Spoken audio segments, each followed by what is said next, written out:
Now, you heard the news already. You heard it. You seen the press conference. You seen the posters. You watched all the YouTubers. Jake Paul versus Anthony Joshua. Crazy fight. We all know about it. But in my opinion, there's just no way Jake Paul can win, and that's all. That's the overall consensus. But let's just delve into the world where Jake Paul wins this whole fiasco. Now, Anthony Joshua has the height, the talent, the reach, the strength, anything else you can garner up. He has it all. Every statistic, every analytic, every perspective, everything he has. I even saw one thing where they said who's richer. That's the only thing probably Jake Paul can win at, wealth in this fight. But in some crazy scenario where Jake Paul wins this fight, it has to be obviously in this Andy Ruiz kind of fashion where the underdog just lands that right perfect punch, knocks him out of his mind, puts him down. I don't even think he got put out the fight. It wasn't a knockout. He just was like all discombobulated in the fight where I don't know. I don't even know how to say it. He got hit in the right spot. His legs was never the same.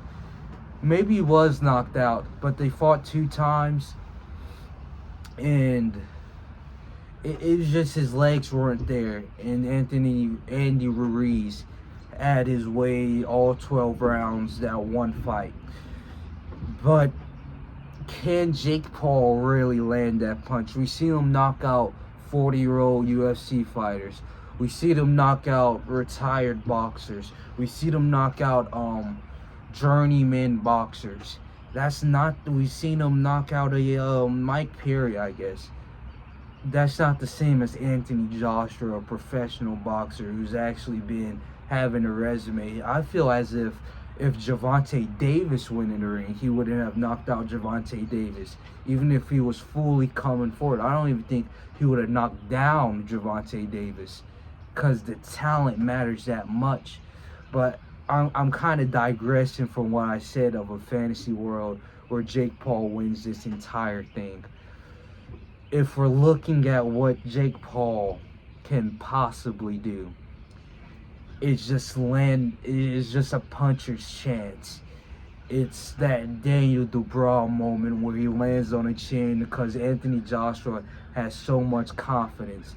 Maybe even like that Wallen fight where Wallen lands a big shot and kind of knocks him off balance. Because if we're being honest, this Anthony Joshua isn't the same Anthony Joshua that went against what's the name? I said was Usyk. Went against Alexander Usyk. This isn't the same Anthony Joshua that was going to go against Deontay Wilder. This is a different Anthony Joshua than all of those other guys. So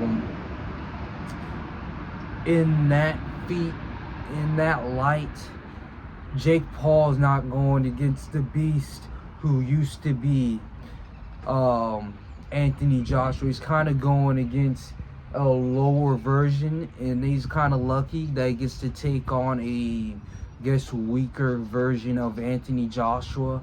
But this is still the Anthony Joshua that knocked out Francis Ngannou.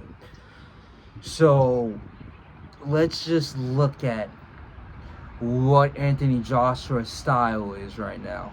It's this very stiff, constricted, kind of like that kind of puncher. So I guess in his advantage, not a lot of punches might not hit him, but also to his disadvantage, there's no flexibility. There's no real movement. There's little to foot. There's just a step forward, step back, maybe step to the side, to the left, slide to the right, disco, whatever the fuck he says. There's none of that really. He has very little minimal footwork. He even said it to himself in the Usyk fight, where he's saying that I'm not a 12 round fighter. Look at me. I'm 110 pounds or stone, whatever the UKans say. I'm 110 stone, 255 pounds, glorious, or whatever he is. He's not a 12 round fighter. He's a very stiff, constricted guy, but extremely powerful in that way. So he could easily just knock the shit out of Jake Paul. That's probably what's going to happen just because of his massive size. He's a giant. We seen the face-off. Even when they're side to side, not looking at each other, Jake Paul's trying to stare him down. All Anthony Joshua has to do is just look his way, and it just strikes fear into him. So clearly, Anthony Joshua has the confidence. He has the fear over Jake Paul's scared of him. He's not doing those antics that he does. He's not acting all flamboyant and crazy that he does with everybody else. This is a different level of giant that he clearly saw in that fight. So it's just a puncher's chance. I tried to dive into a scenario where Jake Paul wins this. He just lands that Andy Ruiz punch. That's all I can say. How Anthony Joshua probably wins this is probably within 3 rounds. He lands an insane 1-2 punch combo straight to the chin of Jake Paul. Jake Paul's too small and too weak to avoid it. He tries to cover up. Anthony Joshua punches through the guard and knocks him down. Jake Paul gets back up. The crowd goes wild. He walks forward. Anthony Joshua throws the exact same. I'm literally talking Francis Ngannou all over again. Knocks him out for good. He's discombobulated. Or this scenario where a lot of people are talking about it.